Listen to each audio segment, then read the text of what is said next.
Deklarasyon ng probisyon ng Diyos. Bilang anak at pagtitiwala sa Ama, ako ay anak ng Diyos. Sinasabi iyan sa banal na kasulatan sa Juan 1:12.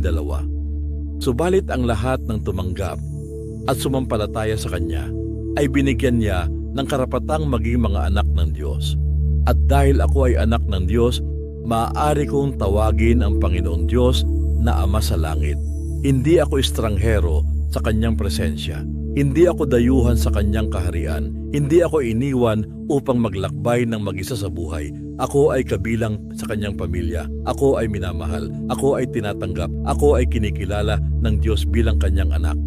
Kaya ngayon, buong pananampalataya kong ipinapahayag na ang Diyos ay aking Ama. Siya ay mabuti. Siya ay tapat. Siya ay mapagmahal. Siya ay makapangyarihan. Siya ay hindi nagkukulang sa anumang mabuti. At bilang Kanyang anak, nananalig ako na hindi niya ako pababayaan.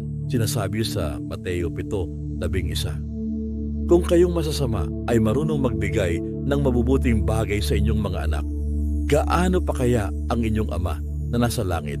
Bibigyan niya ng mabubuting bagay ang sino mang humihingi sa Kanya. Kaya ipinapahayag ko na ngayon na ang aking Ama sa langit ay nagbibigay ng mabubuting bagay sa Kanyang mga anak.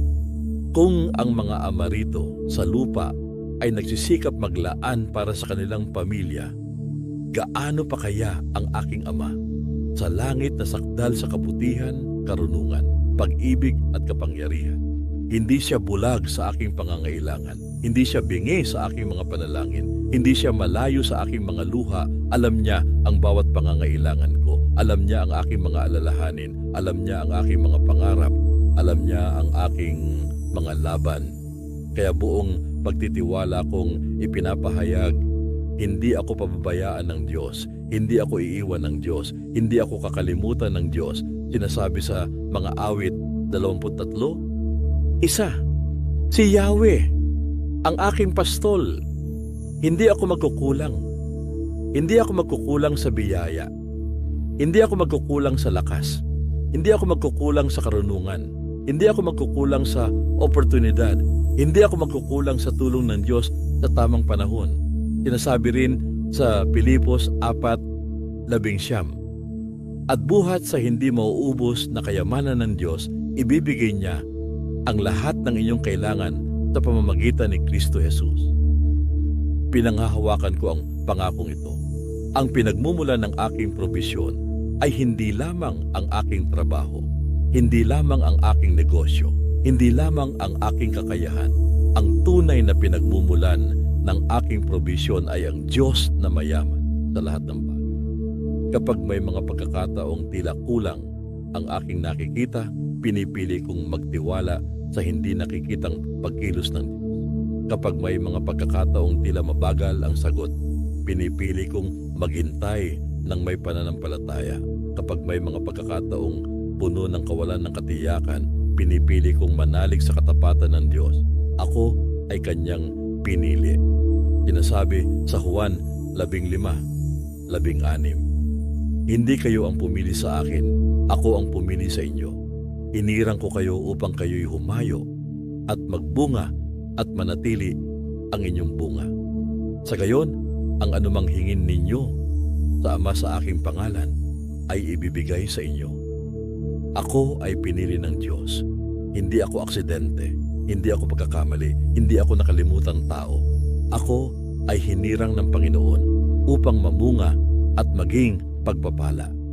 Kaya ipinapahayag ko na may layunin ng Diyos para sa aking buhay. May direksyon ang aking paglalakbay. May kahulugan ang aking mga pagsubok. At may magandang bunga na ilalabas ang Diyos mula sa bawat karanasang pinagdaraanan ko.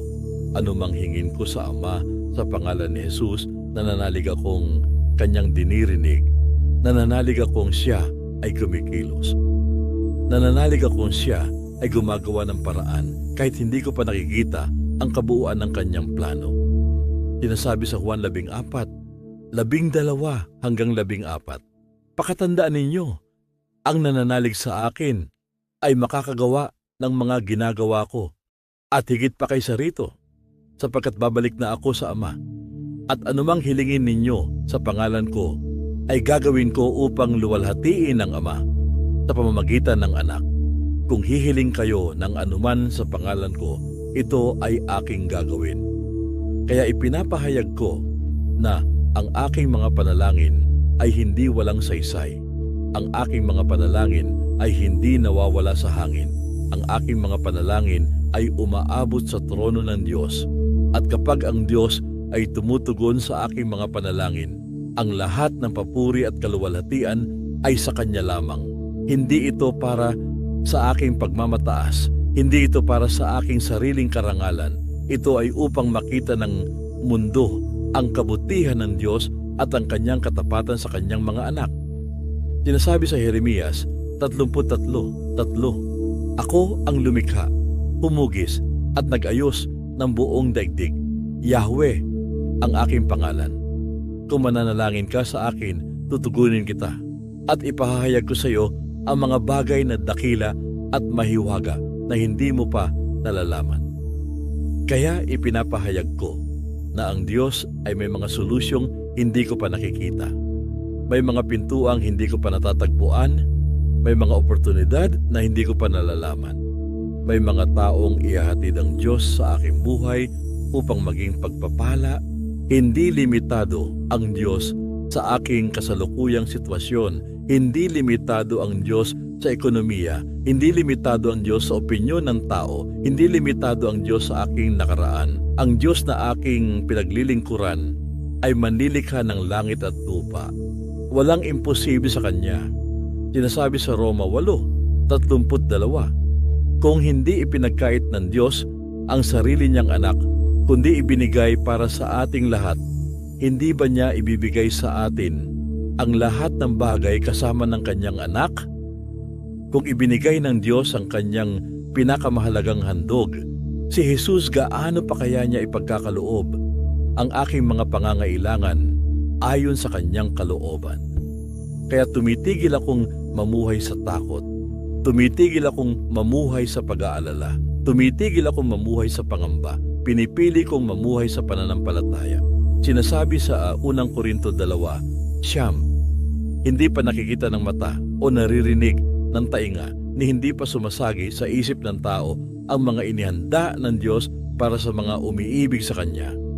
Ako ay umiibig sa Diyos at naniniwala ako na may mabubuting bagay siyang inihanda para sa akin. May mga pagpapalang hindi ko pa nakikita.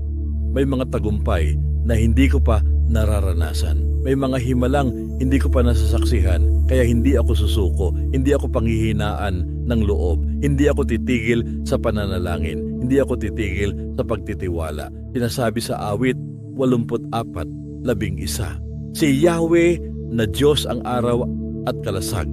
Nagbibigay siya ng biyaya at karangalan. Walang anumang mabuting bagay na ipinagkakait niya sa mga taong namumuhay ng matuwid.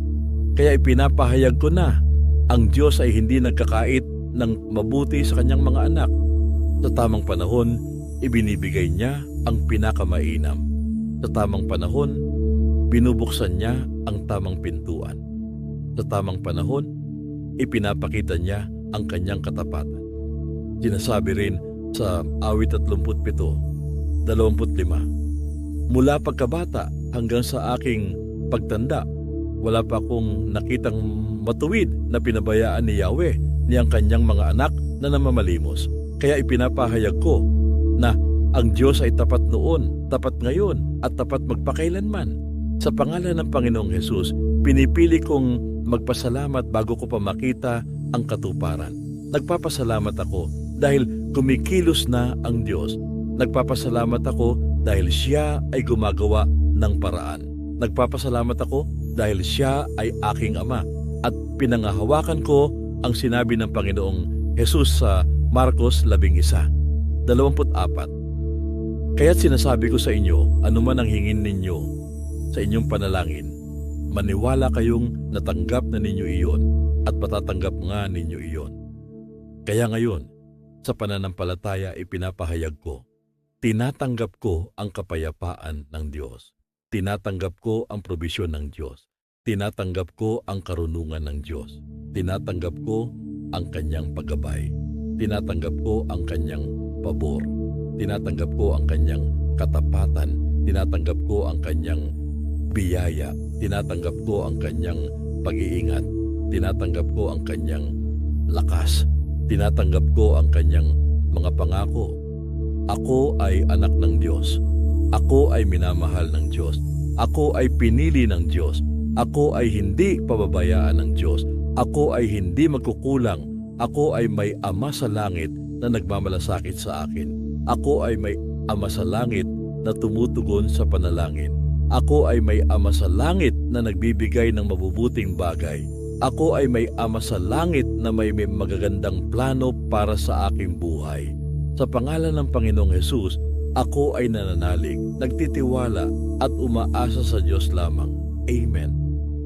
Kung nakatulong sa iyo ang video na ito upang palakasin ang iyong kalooban at magkaroon ng mas malaking pagtitiwala sa Panginoong Diyos, huwag mag-atubiling i-like ang video na ito, mag-iwan ng comments ng iyong patutuo at pakikisa sa mga deklarasyon, isi-share ang video na ito sa iyong mga kakilala at mga mahal sa buhay at mag-subscribe sa ating YouTube channel na Panalangin Bago Matulog.